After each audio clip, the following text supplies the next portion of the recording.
Hello. All right, take 3 on this video because my camera really wants to record in portrait, but I'm supposed to record in landscape apparently. All right, take 3. All right, welcome back. So last week we talked about standard costs, about how to develop them. We said it should be a cross-functional team.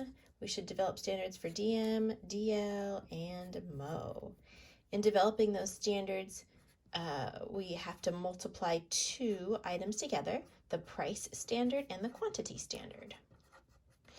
The price standard, we learned from our deep dive that it includes not just the purchase price. So if I go to Home Depot, it's not just the sticker price on the wood, it's also the sales tax that I may have to pay, any shipping costs, right? Any receiving costs on the company's end. All that should be included. When it comes to quantity, it's the production materials that are required, right? Depending on the size of the unit that we're making, we can calculate exactly how much material should go into it. Also, make sure that you can consider any scrap if we make any mistakes during the cutting process or the building process, and then any items that might arrive damaged. Okay, so that's an example that we went through last week. We multiply the 2 to get your DM standard cost.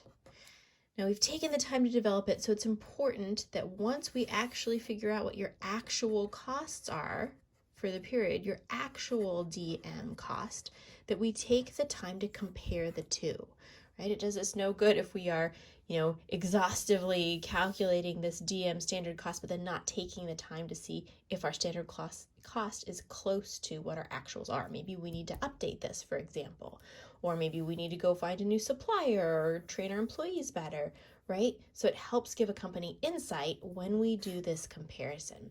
So we compare the 2. They're likely going to be different, right? It's very hard for us to pinpoint our estimate to what our actual will be. There will likely be a difference. That difference we call a variance. That variance can be due to 2 items with respect to materials. It could be a difference in the amount of price that we paid, what we had estimated we would pay versus what we actually paid. So that's called a price variance.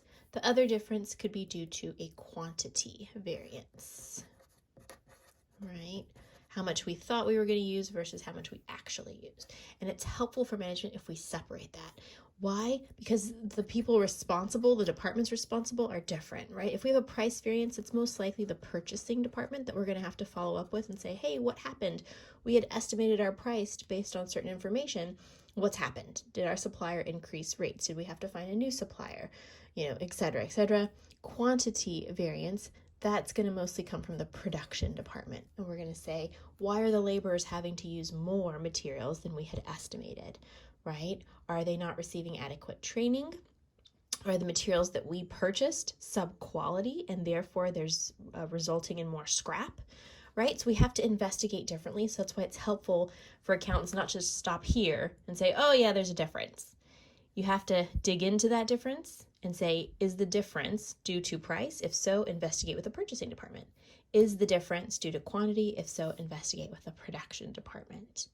In the next video, we'll go through the actual calculation for how to identify these 2 variances.